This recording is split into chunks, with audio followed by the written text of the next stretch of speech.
Welcome to another Thirsty Taste Thursday. And on tonight, I'm not going to be juicing. Well, I will juice. Be doing. So we're going to take these oranges and mangoes, and we're going to juice these down, and we're going to use them to actually do popsicles with. So I'm going to take this, and I'll probably add some more oranges and a little bit more mango to make enough juice. And I'm going to go ahead and make popsicles. These fruits. So you can do two things with them. You can definitely juice them, drink the juice. But then too, sometimes I like to break the juice down and make popsicles with them as well. So that's what I'm going to be showing you on tonight. Let's get to it. Okay, and don't forget to like, share, make a comment on my actual video, or depending on where you're watching it from, go ahead and subscribe to my channel. Also, go ahead and check out my online store, buy something for yourself or somebody else. But go ahead and support your brother, man. But enough of all of that, let's get to the video. Okay, now always before I start juicing, I'll cut this stuff down. Break it down and so that it can go in the juicer a little bit more smoother, so you want to cut this stuff down, get it real nice and small. And now I will go ahead and start juicing this, and then we'll get a nice little taste. Okay, so after you are done actually juicing, what you're going to do is you want to take your juice, and you can buy one of these possibly at your local Walmart or anywhere that sells these. Basically, this helps a lot of people to actually make their popsicles. You're just going to pour it in just like that until it kind of comes up to the top. And then what you'll do is you'll take one of these things that comes with it, and you'll basically place it in here. And once you place it in there, you cover it up. There we go. And now this will help you to actually make your popsicle. And then too, if you just want to enjoy some of the stuff you got left over, go ahead, get you a nice spoon and get you some. It's still good as well. Okay, so my throwback on tonight is magazine subscriptions. Now, back in the day, long before the internet and people had access to the internet, a lot of people used to use magazines to get all of their information and to find out things, find out stories about certain people that they followed or they liked, and they didn't have the inside information that others had.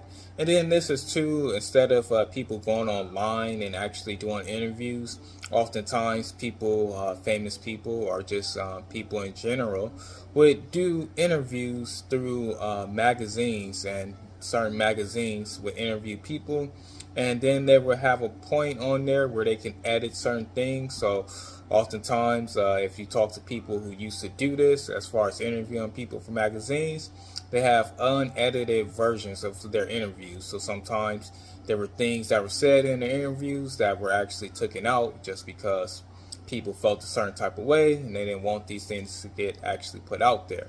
But in today's society that we have now, a lot of people get interviewed through websites or through videos, and sometimes they're not able to edit out certain things, especially if they are live.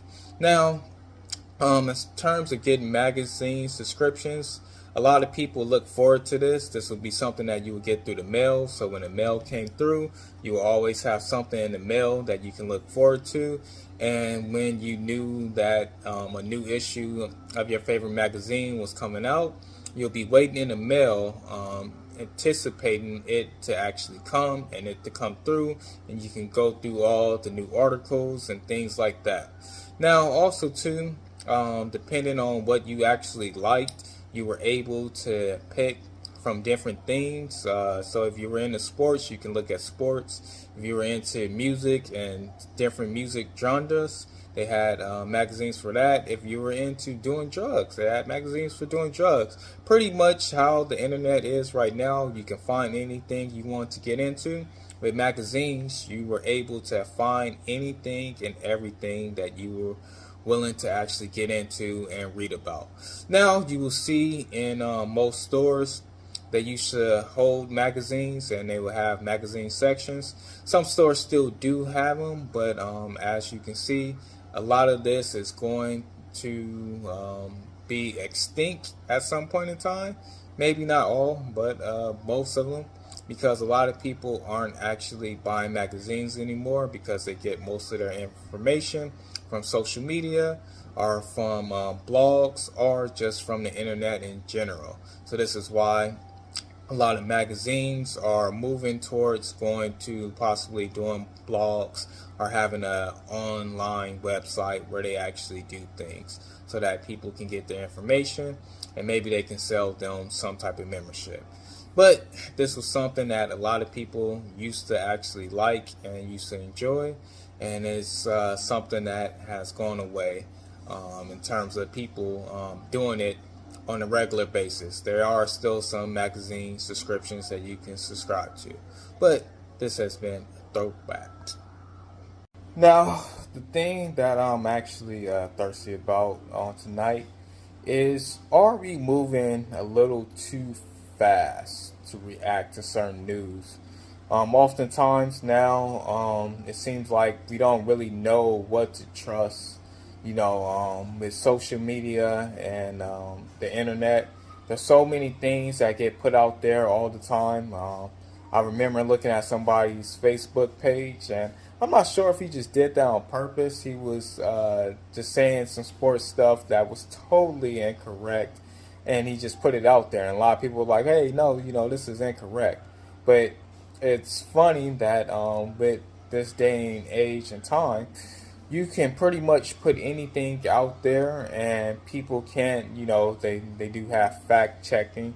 But by the time that somebody has put something out through social media or through the internet, a lot of people won't actually go back and fact check it. And, a lot of people will just take it for what it is. So, somebody says something about somebody else, then everybody says, oh, okay, that must be true. And, nobody actually goes and research it and work it through to see if this is actually correct or not.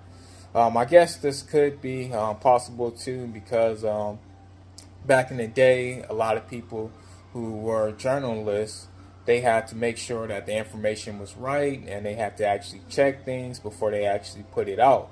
But now, in today's society, it seems as if news outlets and news I guess news internet papers, I guess you want to call them nowadays, they have to try to hurry up and beat these other people, because it was one of those things where back in the day you used to have to figure out if everything was factual and actually right and try to put it out before all your competition does it.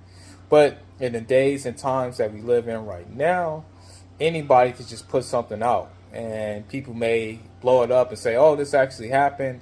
And then, a few days after, somebody has to come out and say, hey, no, this isn't actually what happened. Somebody put that out. That was actually false or fake. But once it goes out and a lot of people start viewing it or liking it or whatnot, it's hard to actually get these things out of people's mind and actually get them to change their actual thought process. And this is why oftentimes you will see a whole lot of people, instead of fighting allegations or things that actually comes out about them, they would just settle because it's quicker, it's easier, and they don't have to go through all the hassle of going through fighting this one and that one about what they actually said about them. They say, hey, let me just go ahead and just settle this and just pay this person to actually go away. And sometimes in life, I guess we have to just do those things and say, hey, you know what? Let me just let this one go away, and eventually it will actually die out, and people will know the truth, or people will just accept the lies. The way we're able to do things in this day and time definitely has a lot of advantages to them, and it definitely helps for us to actually move a lot quicker and do things a lot faster than how we used to in times past. But I often wonder, are we moving too fast and too quickly and is it going to be a destruction for us in the future? But as always, I know what I want and I know what I like, so don't worry about my tastes.